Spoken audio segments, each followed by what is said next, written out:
arus kas adalah laporan keuangan yang menyajikan jumlah aliran kas yang masuk ke perusahaan atau cash inflow dan jumlah aliran kas yang keluar dari perusahaan atau cash outflow dan perubahannya selama satu periode tertentu. Laporan arus kas mencakup kas dan setara kas, yaitu kas di tangan simpanan giro dan tabungan, investasi jangka pendek yang sangat liquid yang bisa dikonversi menjadi uang dalam jumlah tertentu dan memiliki resiko perubahan nilai yang tidak signifikan dengan jatuh tempo kurang dari 3 bulan. Laporan arus kas menggambarkan perubahan historis dalam kas dan setara kas yang diklasifikasikan atas aktivitas operasi, investasi, pendanaan selama satu periode. Kegunaan laporan arus kas memberikan informasi untuk menilai yang pertama, kemampuan entitas dalam menghasilkan arus kas di masa depan. Yang kedua, kemampuan entitas dalam membayar dividen dan kewajiban. Yang ketiga, penyebab timbulnya perbedaan antara laba bersih dan arus kas bersih dari aktivitas operasi. Dan yang terakhir, transaksi-transaksi investasi dan pendanaan baik secara tunai maupun non-tunai. Kas dan setara kas. Kas adalah saldo kas atau cash on hand dan rekening giro atau demand atau deposit. Setara kas atau cash equivalent adalah investasi yang sifatnya sangat liquid, berjangka pendek dan yang dapat dengan cepat dapat dijadikan kas dalam jumlah yang dapat ditentukan dan memiliki risiko perubahan nilai yang tidak signifikan. Yang pertama yaitu investasi segera jatuh tempo yang 3 bulan atau kurang. Yang kedua, saham tidak termasuk kecuali preferen yang jatuh temponya telah ditentukan. Yang ketiga yaitu cerukan atau bank overdraft termasuk dalam kas atau setara kas.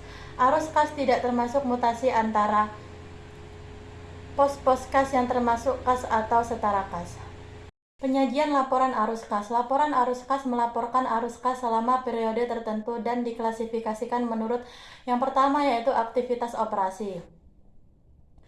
Penghasilan utama pendapatan entitas. Yang kedua yaitu aktivitas investasi, perolehan dan pelepasan aset dan investasi jangka panjang. Yang ketiga, aktivitas pendanaan, aktivitas yang mengakibatkan perubahan jumlah dan kompensasi komposisi ekuitas. Penyajian ketiga, aktivitas tersebut dengan cara yang paling sesuai dengan bisnisnya. Suatu transaksi tunggal dapat diidentifikasikan ke dalam lebih dari satu aktivitas, misal pelunasan pinjaman dan bunganya dan pendanaan dan operasi. Aktivitas operasi adalah aktivitas penghasil utama pendapatan entitas dan aktivitas lain yang bukan merupakan aktivitas investasi dan pendanaan. Indikator utama menentukan apakah operasi dapat menghasilkan kas untuk melunasi pinjaman dan memelihara kemampuan operasi entitas, membayar dividen dan melakukan investasi. Entitas melaporkan arus kas dari aktivitas operasi dengan menggunakan salah satu metode, yaitu yang pertama ada metode langsung. Kelompok utama dari penerimaan dan pengeluaran kas bruto diungkapkan. Yang kedua, metode tidak langsung. Laba disesuaikan dengan mengoreksi transaksi non-kas, penangguhan atau akrual dalam aset lancar, dan kewajiban lancar, dan unsur yang tidak terkait aktivitas operasi. Dianjurkan melaporkan dengan metode langsung informasi yang lebih berguna. Arus kas operasi terdapat inflows dan outflows. Yang pertama, inflows terdiri dari penerimaan dari penjualan barang atau jasa, royalti, pendapatan lain. Yang kedua, penerimaan dari pendapatan sewa, yaitu restitusi pajak. Yang ketiga, penerimaan dari pemberian untuk bank dan penjualan sekuritas dari perusahaan efek. Outflows terdiri dari yang pertama, pembayaran kepada pemasok barang dan jasa, pembayaran untuk karyawan, pembayaran klaim asuransi, pembelian efek, perusahaan efek, pengembalian kredit, bank, pembayaran biaya operasi, pembayaran bunga, pajak. Arus kas dari aktivitas operasi. Yang pertama, penerimaan pelanggan didapat pada penjualan neto dikurangi kenaikan piutang dagang ditambah penurunan piutang dagang. Yang kedua, pembayaran kepada pemasok didapat pada beban pokok penjualan dikurangi kenaikan piutang dagang ditambah penurunan utang dagang ditambah kenaikan persediaan dikurangi penurunan persediaan. Berikut adalah contoh arus kas operasi metode tidak langsung. Aktivitas investasi sendiri adalah perolehan dan pelepasan aset jangka panjang serta investasi lain yang tidak termasuk setara kas, mencerminkan pengeluaran untuk sumber daya yang dimaksudkan menghasilkan kas di masa depan. Inflows terdiri dari penerimaan penjualan aset tetap, aset tidak berwujud, dan aset jangka panjang lain. Kedua, ada penerimaan kas dari kontrak future atau forward future untuk pendanaan. Yang ketiga ada penerimaan penjualan instrumen utang atau kas, atau juga selain diperdagangkan.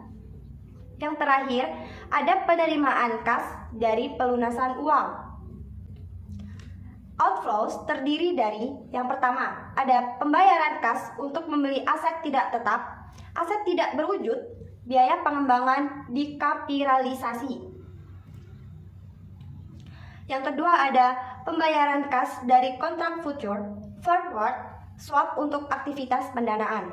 Yang terakhir ada pembayaran untuk membeli instrumen utang atau ekuitas atau ventura selain untuk diperdagangkan. Arus kas pendanaan.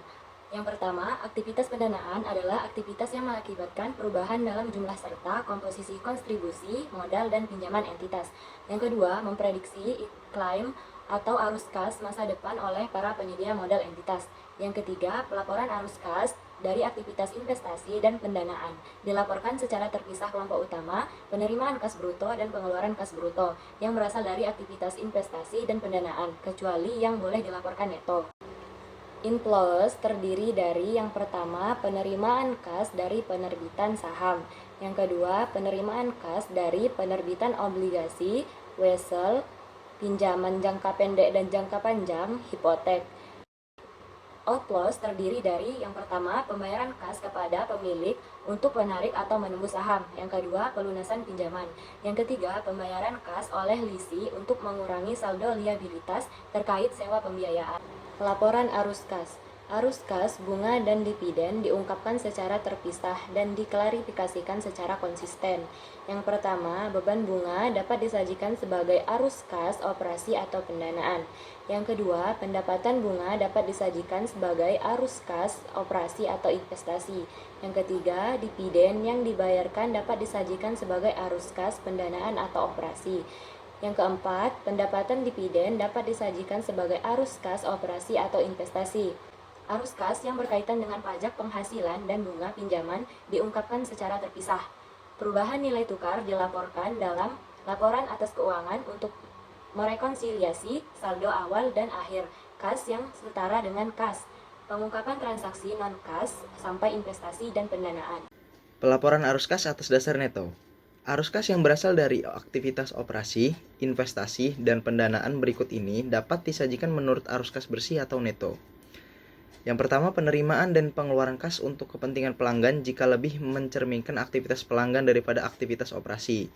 Contohnya pembayaran rekening giro, dana pelanggan dikelola entitas atau asosiasi. Yang kedua, penerimaan dan pengeluaran untuk pos-pos dengan perputaran yang cepat, jumlah yang besar, dan jangka waktu yang singkat, seperti transaksi kredit nasabah, pembelian dan penjualan investasi, dan juga pinjaman jangka pendek. Yang ketiga, untuk lembaga keuangan dengan arus kas neto. Yang pertama ada penerimaan dan pembayaran kas sehubungan dengan deposito. Yang kedua, penempatan dan penarikan deposito pada lembaga keuangan lain. Yang ketiga, pemberian dan pelunasan uang muka dan pinjaman kepada nasabah. Selanjutnya, arus kas dalam mata uang asing. Arus kas dari transaksi mata uang asing dibukukan dalam mata uang fungsional entitas dengan mengalihkan jumlah mata uang asing tersebut dengan nilai tukar pada tanggal transaksi. Arus kas entitas anak di luar negeri dijabarkan berdasarkan nilai tukar pada tanggal transaksi arus kas. Konsisten dengan PSAK 221. Keuntungan dan kerugian yang belum direalisasi akibat perubahan nilai tukar bukan arus kas. Perubahan nilai tukar dilaporkan dalam LAK untuk merekonsiliasi saldo awal dan akhir kas dan setara kas. Oke, di sini saya akan melanjutkan materi yang sudah dibacakan oleh rekan saya sebelumnya. Di sini saya akan membacakan tentang investasi dalam asosiasi anak dan bisnis lain. Oke, yang pertama, investasi itu dilaporkan hanya terkait dengan arus kas yang terjadi di antara investor dan investee. Yang kedua, arus kas yang berasal dari perolehan dan kehilangan pengendalian atas entitas anak dan bisnis disajikan secara terpisah dan diklasifikasikan sebagai aktivitas investasi. Terus ada lagi yang ketiga, pengungkapan atas perolehan dan kehilangan pengendalian entitas anak dan bisnis. Nah, ini dibagi menjadi beberapa nih. Yang pertama ada jumlah imbalan, yang kedua porsi imbalan yang merupakan kas atau setara kas, yang ketiga jumlah kas dan setara kas pada entitas anak di mana pengendalian hilang. Yang keempat, jumlah aset dan liabilitas selain kas atau setara kas di mana pengendalian hilang. Nah, materi selanjutnya ini ada ketentuan lainnya nih.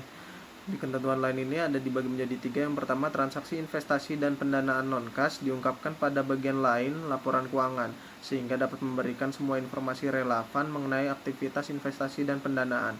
Yang kedua, entitas mengungkapkan komponen kas dan setara kas serta menyajikan rekonsiliasi jumlah tersebut dalam LAK dengan posisi yang sama yang disajikan dalam laporan posisi keuangan. Yang ketiga, entitas mengungkapkan jumlah saldo kas dan setara kas yang signifikan yang tidak digunakan oleh kelompok usaha atau restriksi beserta pendapat manajemen.